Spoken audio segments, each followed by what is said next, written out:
You've been on the team for 3 years. You trained the person who's now being considered for the same promotion you are. You solved the deployment crisis at midnight that saved the client relationship nobody knew was at risk. You built the process everyone uses now, quietly, without announcement, because that's how you work. And last month, your manager gave that promotion to someone who joined 18 months ago and who you've helped more than once. Not because they outperformed you, because your organization doesn't know what you've actually done. That gap between your real output and what your organization can see and remember, that's the problem this episode is about. And closing it doesn't require becoming someone who talks more than they deliver. The quiet high performer trap. Here's the thing most people in your position get wrong. They assume this is a fairness problem, that the right solution is for managers to be better, for organizations to do more thorough reviews, for the system to work the way it's supposed to. And maybe that's all true. But waiting for the system to fix itself is a losing strategy. The system is running exactly the way it's built to run. The trap works like this. You are genuinely good at your job. You produce real results. You trust that your work will speak for itself, because it has before, in school, in earlier stages of your career, maybe in smaller environments where your manager could actually see everything you did. So you keep your head down and deliver, and you leave the other variable entirely to chance. That other variable is attribution, whether the right people correctly connect what you've produced to you. Attribution and output are not the same thing. They're not even correlated by default. A piece of excellent work can be attributed to the wrong person. A mediocre contribution can be over-attributed to someone who communicated it well. Most people treat them as the same variable, which is exactly why most people eventually hit the same ceiling. They max out their output and wonder why advancement isn't following. Think about the 29-year-old who got passed over for that promotion. Probably not a story about underperformance. Probably a story about someone whose manager, sitting in that promotion discussion, could name 3 or 4 specific things the other candidate had done, and could only say something vague about them, like they're solid or they always deliver. Solid doesn't win promotion discussions. Specifics do. That's the trap. And there's a way out of it. But to understand how to close the visibility gap, you first need to understand why these two variables, output and attribution, split apart so easily in real organizations. Output versus attribution, the two variables nobody separates. Think of output and attribution as 2 entirely separate scorecards. Output is the actual quality and impact of what you do, the bug you fixed, the client relationship you saved, the process you redesigned that cut the team's turnaround time, the analysis that changed the direction of a project. Output is real and measurable, at least in principle. Attribution is whether the right people, your manager, their manager, your peers, the people who make decisions about your career, correctly understand that you produced that output. The problem is that most career advice treats output as the whole game. Work hard, produce excellent results, and advancement will follow. That advice was probably accurate in environments small enough for one person to observe everything. In an organization with more than a dozen people, it stops being reliably true. Decision makers at every level are managing too many things simultaneously to see everything their teams produce. Their picture of your contribution is always incomplete, not because they don't care, but because they have a limited number of cognitive slots for remembering what specific people have done, and they naturally weight what they can see and what they can recall. Herminia Ibarra, a professor who has studied leadership transitions and career development extensively, makes the point that advancement in organizations depends significantly on perceived identity, not just performance metrics. Who you are seen to be, what you're seen to work on, which conversations you're visible in. These shape career outcomes in ways that performance reviews only partially capture. The person who is doing excellent work but is absent from the organizational narrative simply doesn't register the way the person who is present does. Here's what this looks like in practice. A software team where one engineer writes the most reliable code. Bulletproof. Their systems don't go down. Their reviews are thorough. But every time that code ships, a colleague is the one who explains its business value to the stakeholders in the Monday meeting. The colleague gets asked to present at the quarterly review. The colleague's name is on the communication when the product launches. Over a year, those two engineers' outputs are comparable. Their attributions are radically different. The colleague advances. The engineer wonders why. The insight is not that you need to stop caring about output. Output is the foundation. Without it, visibility becomes performance without substance, and smart organizations eventually see through that. The insight is that output without attribution is like investing in an account you can't access. You're building real value, but it isn't reaching you. And the reason this isn't obvious to most high performers is that organizations are structurally built in a way that makes the problem invisible until you're already behind. Why organizations structurally reward visibility? Here's what's actually happening in your manager's head. When they sit down to fill out your performance review, they're working from memory. They're trying to reconstruct what you did over the past 6 months, 12 months, however long the cycle runs. Some of what you did they saw directly. A lot of what you did they only have indirect knowledge of. They heard about it in a meeting, they got a forwarded email, someone mentioned it in passing. And some of what you did they have no record of at all, because it happened in spaces they weren't in, or because the outcome was so smooth that it didn't call attention to itself. Things that work perfectly tend not to be noticed. Things that break loudly get attention and credit. That's an inversion of what you'd want. Research on how people attribute success and failure in team settings consistently shows that visible, verbally active contributors get disproportionate credit for shared outcomes. This is not because managers are trying to be unfair. It's because visibility functions as a proxy signal, one of the few signals managers can access when the underlying data is incomplete. If you can name and narrate a contribution, it counts. If you can't, it gets averaged into the background. Think about what happens in a promotion discussion. Your manager is in a room with other managers and leadership, making a case for you. They need to justify the case with specific, memorable examples of impact. The more data they have, actual examples they can recall, specific outcomes they can describe, moments they witnessed directly, the stronger the case.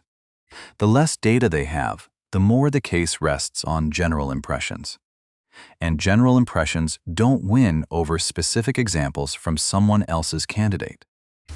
There's another dimension to this that most people miss entirely. The problem isn't just with your direct manager. It operates at multiple levels of the organization simultaneously. And most people aren't managing those levels at all. Which brings us to something most people never think about. 3 audiences. Most people only manage one. When most people think about career visibility, they think about their relationship with their manager. Make sure your manager knows what you're doing, sees your contributions, knows you want to grow. One person, one relationship. That's the whole model.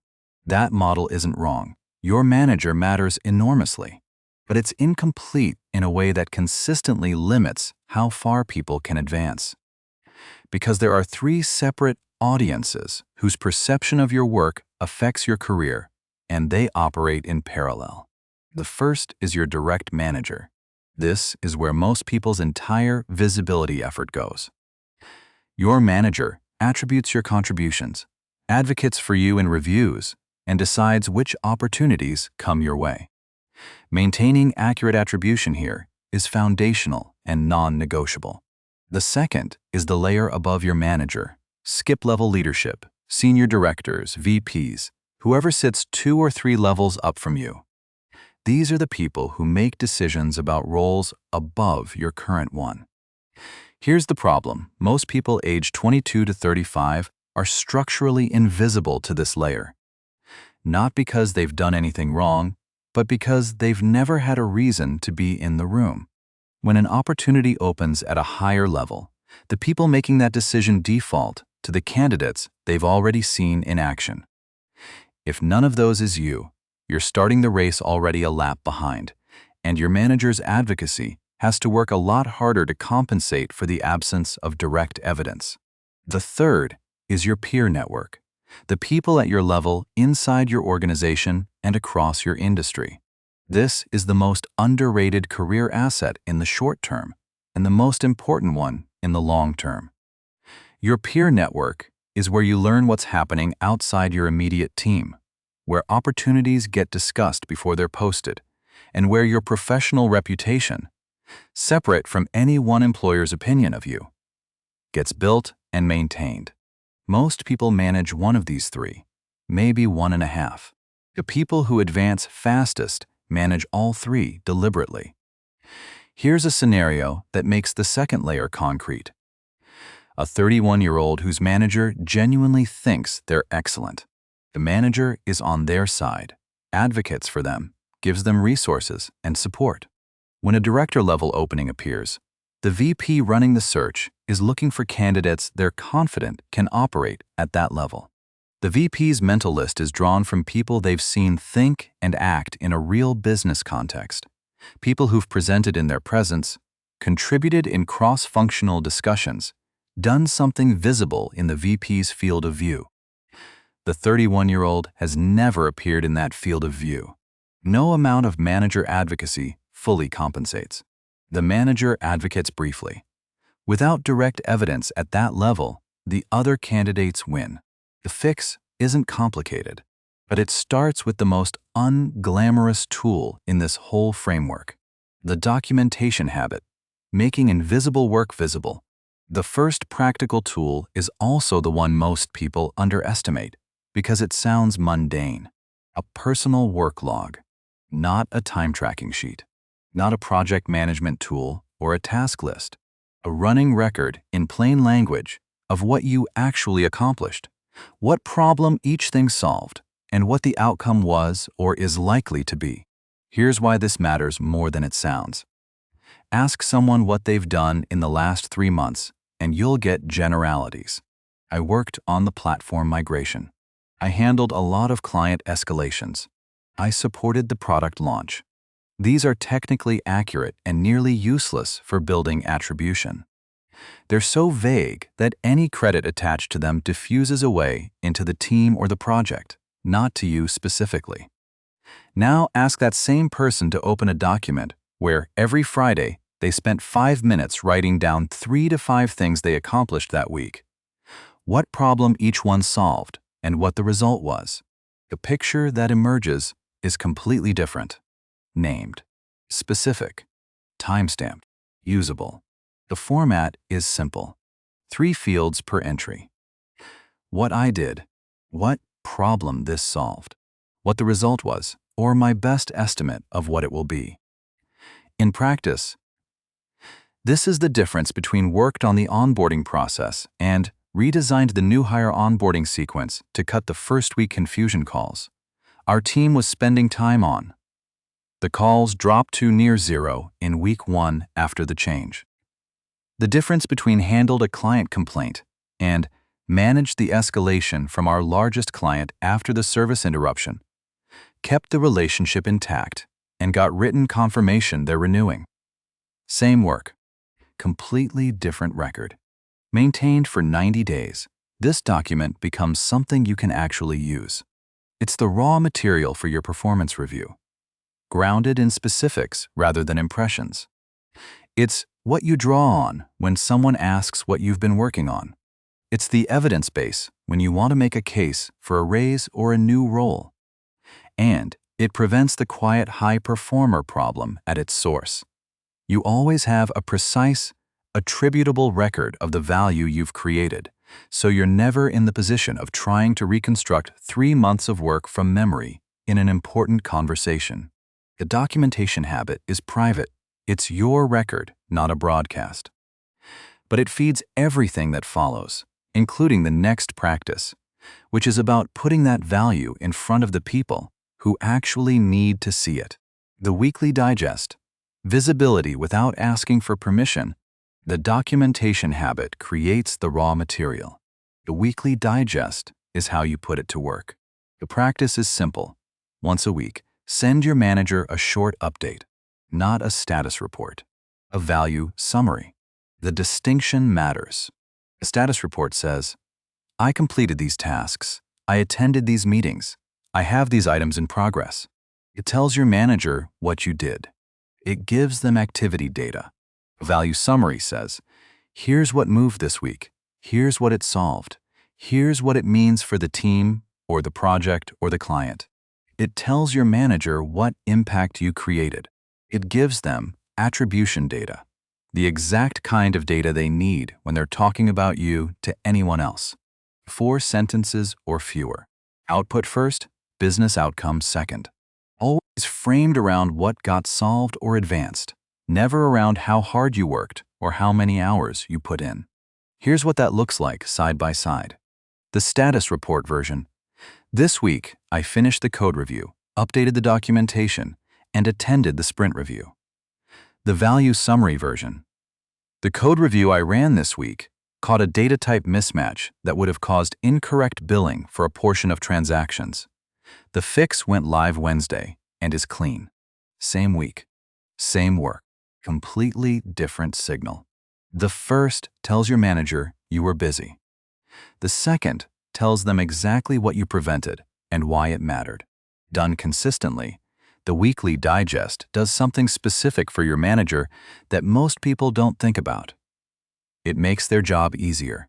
When your manager sits down to write your performance review, or when they're in a room advocating for you, they now have weeks or months of value summaries to draw from. Your name is attached to specific outcomes. The case for your advancement practically writes itself because you've been building it entry by entry.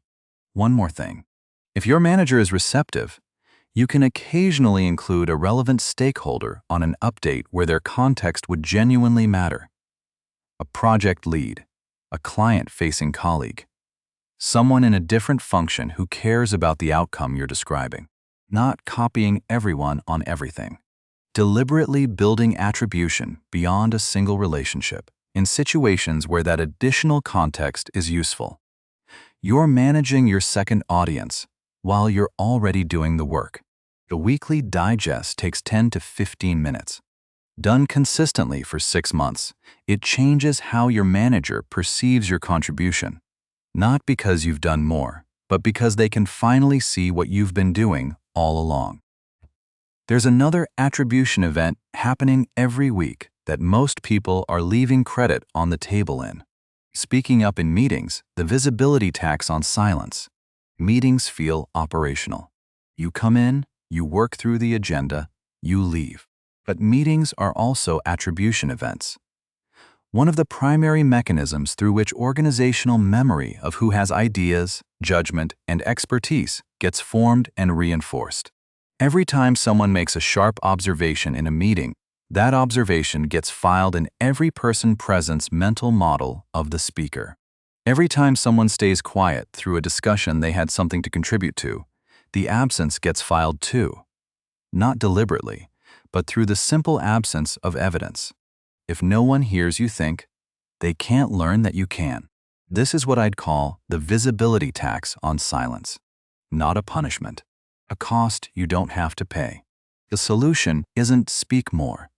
Speaking for the sake of occupying airtime is actively counterproductive, and smart people notice. The goal is to speak when you have something that adds value, and to frame it in a way that builds attribution. 3 patterns that work consistently. The first is the clarifying question. When a proposal is being discussed, and you spot an assumption that hasn't been examined, or a downstream implication nobody's raised yet, asking one precise question does 2 things simultaneously. It adds real value to the discussion, and it signals that you're thinking at a level that sees implications others might have missed. Have we accounted for how this affects the integrations team's queue in Q4? Is a sentence that takes 5 seconds to say and demonstrates situational awareness that a lot of people in the room don't have. The second is the bridge, connecting what a colleague just said to a larger implication or to something you know from your own work context. What you're describing ties to the bottleneck we saw in the client rollout last quarter. If we don't address the upstream trigger, this issue is going to repeat. You're not contradicting anyone. You're extending the thinking with information you have access to. That's what expertise sounds like in a meeting, and it's what makes people want to hear from you the next time. The third is the direct attribution recovery. This one matters when your idea has already been restated by someone else and is now being credited to them, which happens, usually not out of malice, but because group settings encode whoever said it most clearly in the group context. The way to handle this isn't confrontational. It's to extend your own thinking clearly. To build on what I raised in the planning session, I think the point about the client timeline is actually the crux here. Here's how I'd sequence it. No drama, no accusation. Your attribution recovered cleanly by simply continuing to think out loud. None of these patterns requires being the loudest voice in the room. They require being present and specific. The goal isn't to fill the room with your voice. It's to make sure the room knows you were thinking. And what about the rooms you're not in at all? Building visibility beyond your direct team. Most of the tools so far have been about managing attribution within your immediate context. Your manager, your team, your regular meetings. That's the essential layer.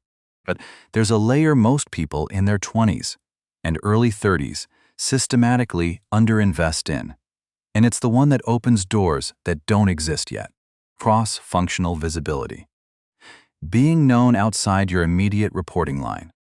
Here's why it matters practically. Most significant promotions into management, into senior individual contributor roles, into strategy or leadership functions are decided by people who don't know you directly. They know you through your manager's description, through colleagues who've worked with you across teams, through the one presentation they saw you give months ago.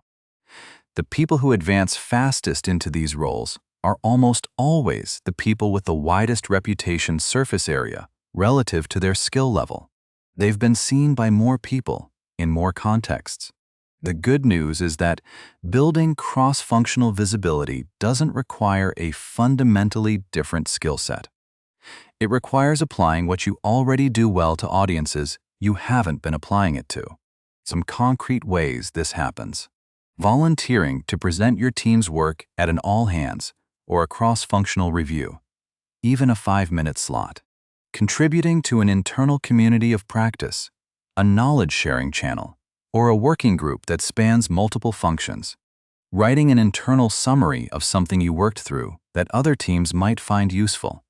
Not a formal report, just a clear explanation of what you learned that circulates beyond your immediate team. Offering to help with a problem in an adjacent function when you have relevant expertise and the bandwidth. None of this requires heroic extra effort. An analyst who volunteered to present a competitive analysis to the marketing team spent a few hours preparing material she was building for her own team anyway. 3 months later, the VP of marketing remembered her name when a cross-functional strategy project opened. She was the only person from the data function that VP had seen think through a business problem in real time. That's how reputation surface area becomes opportunity. You build it incrementally, and you access it when it's relevant. The contribution you make outside your team today is reputation infrastructure. You can't always predict which piece will matter or when, but you can consistently add to the surface area, and over time it compounds. But before you invest in expanding that surface area further, it's worth asking a harder question. Is the reputation you're currently building actually the one you want? What are you known for? And is it what you want? Here's a diagnostic question worth sitting with. If someone in your organization were describing you to a colleague who doesn't know you, what would they say? What is your organizational reputation right now? Most people in their late 20s and early 30s have a reputation, but most people's reputation reflects the last problem they solved rather than the category of problem they want to own long-term, which is fine until the last problem you solved is anchoring you somewhere you want to move away from. The person who fixes the legacy system is a reputation. So is the one who handles the difficult clients, or the person you call when the data is messy. These are all genuinely valuable. The question is whether they're the reputation that leads to the role you want in 3 years.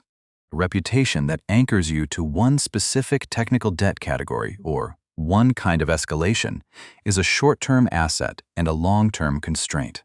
It means every time that problem appears, you're the default solution, which keeps you busy, but in the domain you're already in. Every time a different kind of opportunity opens, you're not the first name that comes to mind for it. The audit itself is simple. Ask, what do people come to me for? What do they introduce me as? What do they thank me for publicly? Now ask, is that the problem set I want to own? Is that the capability that leads where I want to go? If yes, you're building in the right direction. Keep going. If there's a gap, if what you're known for doesn't match where you want to be, the path forward isn't to announce a pivot or stop doing the work you've been recognized for. It's to start contributing consistently in the area you want to own and to make those contributions visible through the tools we've already covered. Take the project that lets you develop the capability you're building toward. Volunteer for the cross-functional work that puts you in proximity to the domain you're targeting. Speak up with the kind of thinking you want to be known for, not just the thinking that's expected from your current role. Reputation is slow to change, but it changes in the direction of what you consistently do, consistently communicate, and consistently show up for.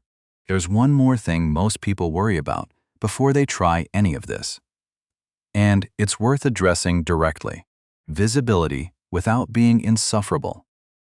Before we get to the closing framework, there's a concern worth addressing head-on, because it comes up every time. I don't want to be the person who's always making everything about what they've done. I've worked with people like that, and they're exhausting. That's a legitimate concern. The failure mode is real. The person who CCs the entire organization on every email, who finds a way to insert their personal contribution into every conversation, who speaks up in meetings not to add value but to be seen. That person exists, and most smart organizations learn to discount them over time. But visibility and self-promotion are not the same thing. They feel adjacent, but they're actually quite different in orientation. Self-promotion is centered on you. It's about making yourself look good. It's about capturing credit, positioning yourself favorably relative to others, making sure your name is attached to good outcomes, regardless of whether the attachment is accurate. Visibility is centered on value. It's about making sure the people who need accurate information about where value is coming from in the organization actually have it. It's not about you looking good. It's about the organization making better decisions because they understand what's actually happening. Your contribution is part of that information. You're giving decision makers a more accurate picture, which, by the way, means being honest about what your collaborator contributed, not just your own piece. The practices in this episode are all value-centered. The documentation habit creates an accurate record.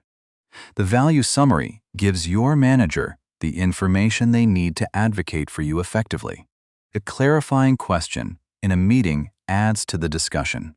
The cross-functional contribution expands your organization's understanding of what you can do. None of this is about claiming territory. What crosses the line? Taking credit for shared work without attributing your collaborators. Interrupting colleagues to redirect the conversation toward yourself. Overstating your involvement in a project's success. Making contributions sound more central than they were. The test is simple.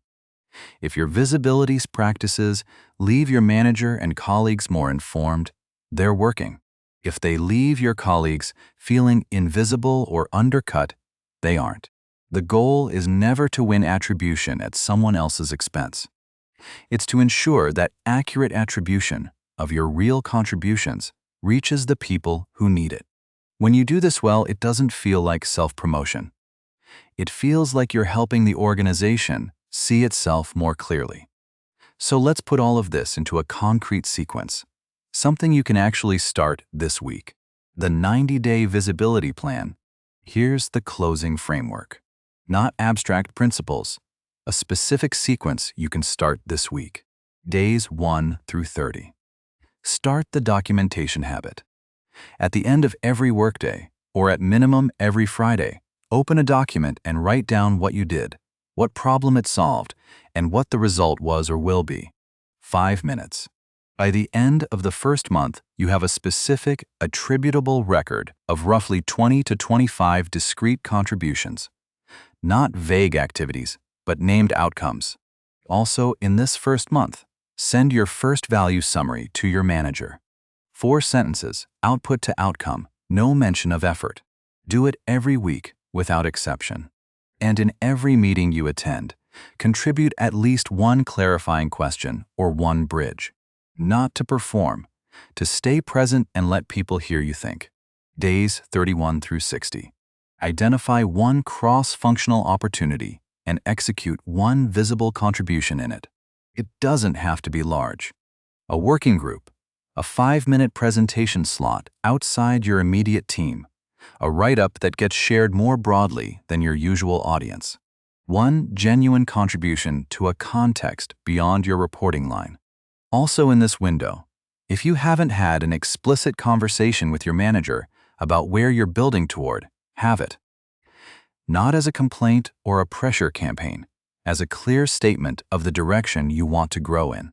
This is information your manager needs to advocate for you effectively. Days 61 through 90. Do the reputation audit. Ask 2 or 3 trusted peers, people who know your work and will tell you the truth, what they would say about you to someone who doesn't know you, what they see as your strengths, what they understand you to be working on. Compare that to what you want to be known for. The gap, if there is one, becomes the focus of the next 90 days. Here's what that 3-month arc looks like concretely. A 28-year-old in a data role. By week 4 of the documentation habit, they have a running document with roughly 20 entries, specific analyses completed, pipeline issues caught and resolved, queries built that other teams are now using. Not worked on data pipelines, named outcomes, dated. By the 8th weekly digest, their manager is referencing the value summaries in their own upward conversations, using the exact language from the updates when talking about the team's output. The cross-functional contribution, a short presentation of a segment analysis to the growth team. One connection built, one piece of reputation created in a room where none existed before. None of this is dramatic. None of it requires a personality change or a sudden appetite for self-promotion. It requires treating attribution as seriously as you treat output and applying the same discipline to making your work visible that you already apply to doing it well. Your work is good.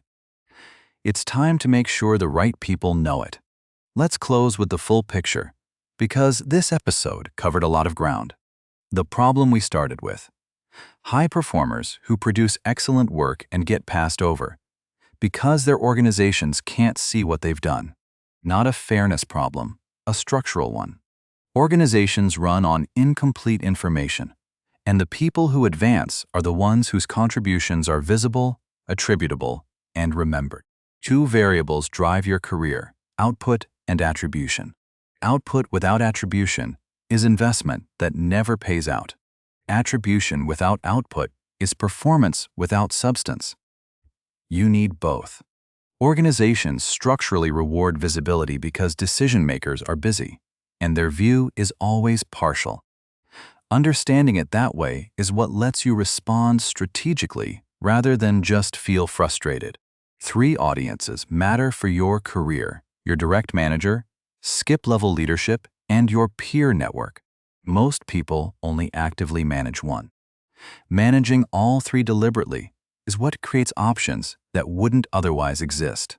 The documentation habit turns your invisible work into a specific attributable record. The weekly digest puts that value in front of the people who need it, in the format most useful to them. Speaking up in meetings, with questions, bridges, and your own thinking, builds organizational memory of your expertise. Cross-functional contributions expand your reputation surface area. The reputation audit tells you whether what you're known for is taking you where you want to go. And none of this requires being insufferable. Visibility done right is about giving decision-makers accurate information, not grabbing credit. The 90-day plan gives you the sequence. Start the documentation habit this week. Send the first value summary by Friday. Ask one real question in the next meeting you attend. Your work is good. Make sure the right people know it. If this episode gave you a framework you can actually use, there's more where this came from. Stone Cold Mind covers the practical mechanics of building a better career and a stronger financial position. 1 episode a week, no filler. Stay for the next one.